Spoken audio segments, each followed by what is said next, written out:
सिर्फ 4 सदियां पहले हमारी छोटी सी दुनिया ब्रह्मांड के बारे में अनजान थी। उस वक्त टेलीस्कोप्स भी नहीं थे। नंगी आंखों से जो नजर आता था वही सृष्टि मानी जाती थी। 1599 तक सभी लोगों का मानना था कि सूर्य, ग्रह और तारे आसमान में चमकती रोशनी है और पृथ्वी का चक्कर लगाते हैं, और हम उस छोटे से ब्रह्मांड के केंद्र में हैं, जो सिर्फ हमारी खातिर ही बनाया गया है। पूरी दुनिया में सिर्फ एक इंसान था जिसने एक असीमित ब्रह्मांड की कल्पना की थी, और वो सन 1600 के नए साल का जश्न कैसे मना रहा था? जेल के अंदर, सलाखों के पीछे। हमारी जिंदगी में ऐसा वक्त आता है जब हम पहली बार महसूस करते हैं कि हम ब्रह्मांड के केंद्र में नहीं हैं, और हमसे आगे जहां और भी है। ये हमारे विकास का हिस्सा है, और ठीक ऐसा ही 16वीं सदी में हमारी सभ्यता के साथ भी हुआ।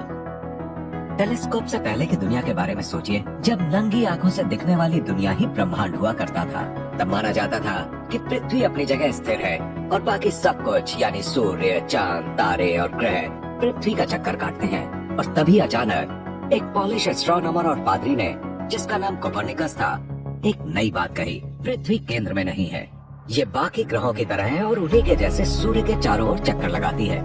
बहुत से लोगों जैसे प्रोटेस्टेंट रिफॉर्मर मार्टिन लूथर ने इसे धर्म का अपमान समझा।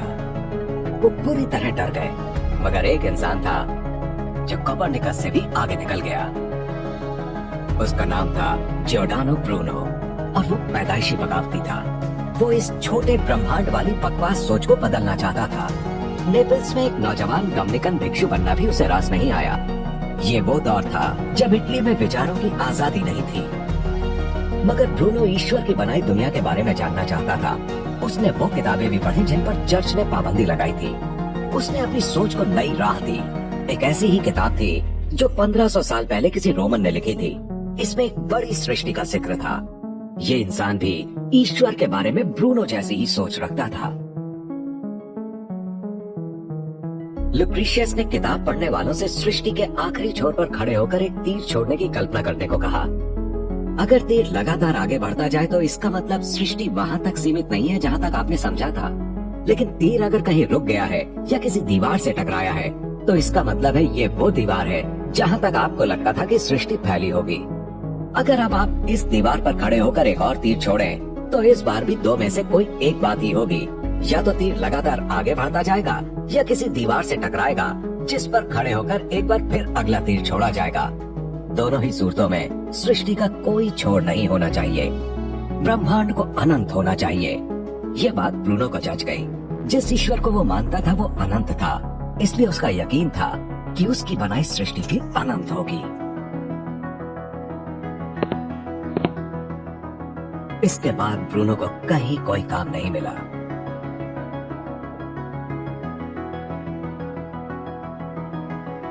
और फिर जब वो 30 साल के थे तो उन्होंने ऐसा सपना देखा जिसने उनकी किस्मत बदल दी। उस सपने में उन्होंने खुद को सितारों से भरी एक गोल छतरी के नीचे पाया। ब्रूनो के दौर में ब्रह्मांड का यही मतलब होता था।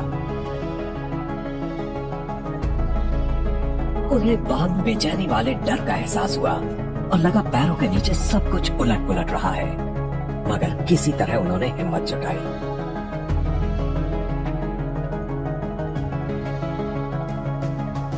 मैंने पूरे यकीन के साथ हाथ फैलाए और अंतरिक्ष में पहुंच गया।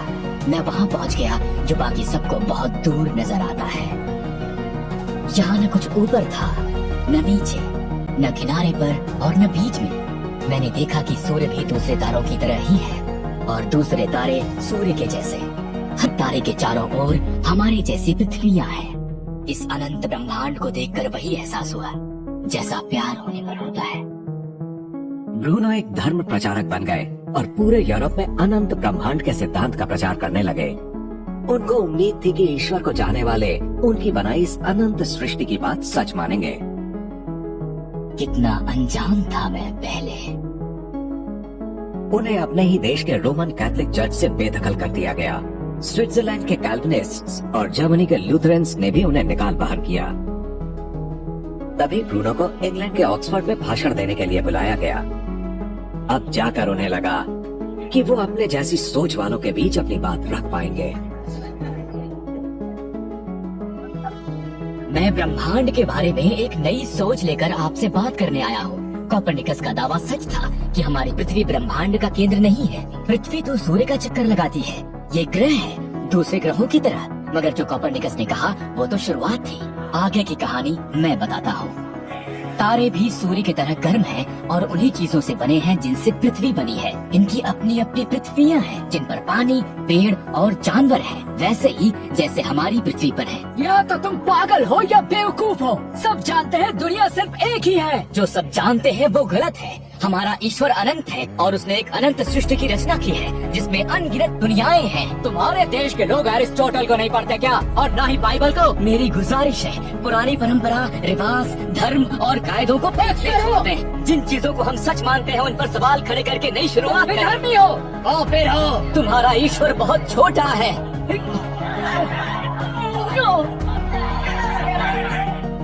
कोई और होता तो अब तक सबक सीख चुका होता, मगर ब्रूनो उनमें से नहीं थे। ब्रह्मांड के बारे में अपने ख्यालों को वो खुद तक सीमित नहीं रख पाए, हालांकि ये जानते हुए भी कि उस जमाने में इस जुर्म की सजा बहुत बेरहमी और अलग तरीके से दी जाती थी। जॉर्डन और ब्रूनो जिस दौर में रहते थे उस दौर में चर्च और स्टेट अलग अलग नहीं थे और ना ही उन दिनों हर किसी को खुलकर बोलने की आजादी थी।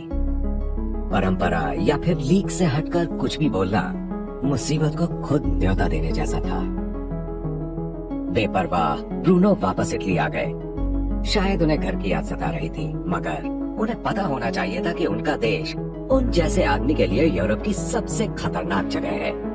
रोमन कैथोलिक चर्च ने खास किस्म की अदालतें बना रखी थी जिन्हें इंक्विजिशन कहा जाता था और उनका एक ही मकसद था, चर्च के खिलाफ अगर किसी ने भी आवाज उठाने की जरूरत की तो उस पर मुकदमा चलाकर सजा देना।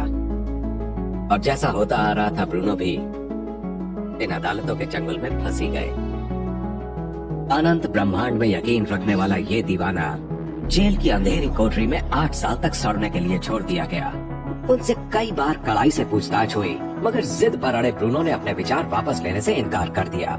मगर चर्च ब्रूनो को सजा देने पर आखिर क्यों आमादा था? उसे किस बात का डर था? अगर ब्रूनो की बात सही मानी जाती तो धार्मिक किताबों, चर्च की सत्ता पर सवाल खड़े हो जाते। आखिरकार इंक्विजिशन के कार्डिनल ने अपना फैसला सुना ही दिया। तुम पर इल्जाम है कि तुमने होली ट्रिनिटी और जीसस क्राइस्ट की सच्चाई पर सवाल खड़े किए हैं। तुम्हारा मानना है कि ईश्वर नाराज नहीं होता और पाप करने वाले भी बचे रहेंगे। तुम दूसरी दुनियाओं के बारे में बात करते हो। तुम्हारी सारी किताबों को जब्त करके सेंट पीटर स्क्वायर में जला दिया जाएगा। रेवरेंड फादर, इन 8 सालों की कैद के दौरान मुझे सोचने का काफी मौका मिला है। तो तुम माफी मांग रहे हो? सृष्टि को रचने वाले के लिए अपने प्यार और श्रद्धा की वजह से ही मैंने अनंत ब्रह्मांड की बात कही है। तुम्हें रोम के गवर्नर के हवाले किया जाता है ताकि वो तुम जैसे अड़ियल को सही सजा दे सके। मुझे लगता है आप सजा सुनाने में ज्यादा घबरा रहे हैं, जबकि मुझे डर नहीं लग रहा।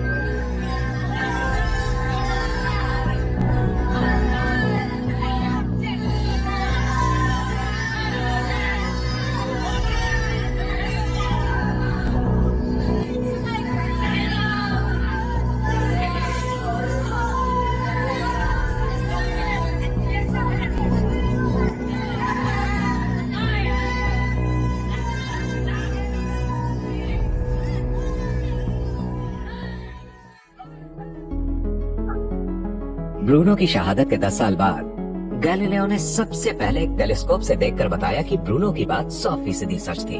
मिल्की वे ऐसे अनगिनत तारों से बना था जो नंगी आंखों से नजर नहीं आते और उनमें से कुछ तारों का अपना खुद का अलग सौर मंडल था। ब्रूनो कोई वैज्ञानिक नहीं थे, ब्रह्मांड के बारे में उनका नजरिया सिर्फ एक अंदाजा था, क्योंकि उनके पास कोई सबूत नहीं था। ज्यादातर अंदाजों की तरह उनका अंदाजा भी गलत हो सकता था, मगर जो बात उन्होंने रखी उसे दूसरों ने जांचना शुरू कर दिया, भले ही उन्हें गलत ठहराने के लिए। ब्रूनो ने अंतरिक्ष की गहराई का अंदाजा तो लगा लिया, मगर उन्हें समय की गहराई का बिल्कुल अंदाजा नहीं था।